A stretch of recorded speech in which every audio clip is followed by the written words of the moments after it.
When I first saw a hamburger, I said, oh, is this a bun? Oh, is this a bun without a sealed mouth? Any American who is willing to learn Chinese history are good Americans. At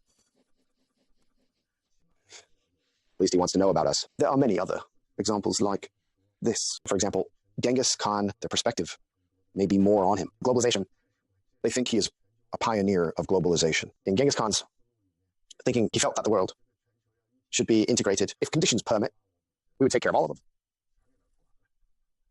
Can we coordinate internally? Today, though we have not done it through war or politics, we are more and more, we have become more and more globalized, right? So this may be in his view, Genghis Khan, is a point that Genghis Khan is valuable to observe.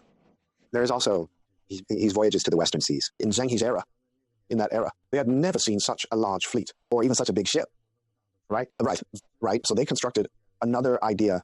When Zheng, he voyaged to the Western Seas in Ming Dynasty, had already possessed the idea of traveling with a large fleet and aircraft carrier thing. In the era of wooden shipbuilding, Zheng He's main ship was really an aircraft carrier. I want to emphasize that at that time, dominated the shipbuilding industry in the West for many years. Spain, Portugal, and the Netherlands didn't build big ships. You can observe that.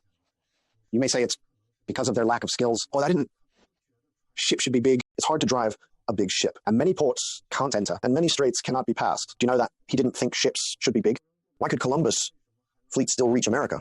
They were supposed to enter through the estuary of a river. But he went the wrong way. After he went wrong, he finally passed through a strait, the narrowest part of the strait. They touched the walls on both sides, and both sides touched rocks. He passed through a strait full of various reefs. A strait. He finally reached the North American continent. After Columbus crossed the Strait of Paria, he discovered the South America. The sailing ships in Columbus' era were so small, were so small. You know that without the Ming Dynasty's preparation, ships prepared for Zheng He's voyages, you can check Zheng He's main ship, which would have scared them. The main ship of Zheng He's voyages to the west was called a treasure ship, one of the largest wooden sailing ships in the world. It was 44 feet long, about 140 meters, 18 jong, about 57 meters. Got it. So they interpreted Zheng. He, from this perspective, interpret what the state of a large fleet is. How big should the ship be? Because they wanted to build big ships. This was an idea that came up during World War II. It was a bit stupid for Japan. They built the Yamato, the largest destroyer, right? The US thought, I wouldn't build destroyers, right? I'd build an airport and an aircraft carrier. It was when they were very late. They had this idea. So this is their interpretation of Zheng He. As for Sun Yat-sen, their interpretation is very typical of this kind of, if it's beyond my cognitive scope, what should I do? I usually use analogy. It's like this. When I first saw a hamburger, I thought it was, oh, is this a bun without a sealed mouth? I find a familiar concept to compare it with. This is easy to understand. So at the beginning, when the US promoted Sun Yat-sen, the media called him the Lincoln of China. They understood him this way. So when Americans understood Sun Yat-sen is different from our perception. When they first knew Sun Yat-sen, they had Lincoln in their minds to understand him. There must be many biases, but they need to be easy to understand. Such a small person who has huge energy, this Chinese from Guangdong,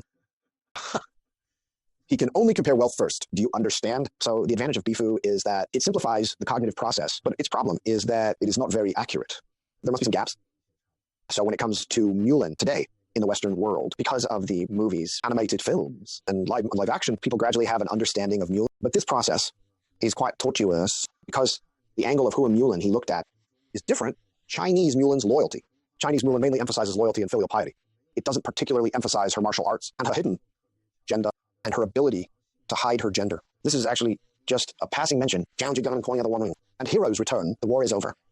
Right. It doesn't tell us how the war was fought. The ending is also a brief mention. Male rabbit's feet, the female rabbit's eyes. Right.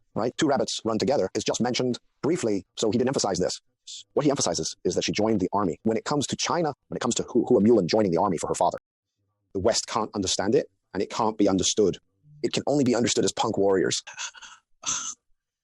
Punk is a multidimensional concept, including music, culture, fashion, and ideology. Its core is rebellion, freedom, and DIY spirit. So it is said that the illustration of Mulan in Western textbooks is a rock state with a guitar. Do you understand how to understand? There can't be women in the army. How can France, the case of Joan of Arc, the supreme commander in the West, in the Knights, there were many women. So It's very difficult to understand this, to understand that she joined the army, how incredible it is to go to war for her father. And it was technically difficult. She must hide her gender from others. If she can't, it would be a crime of deceiving the emperor. It's a mess.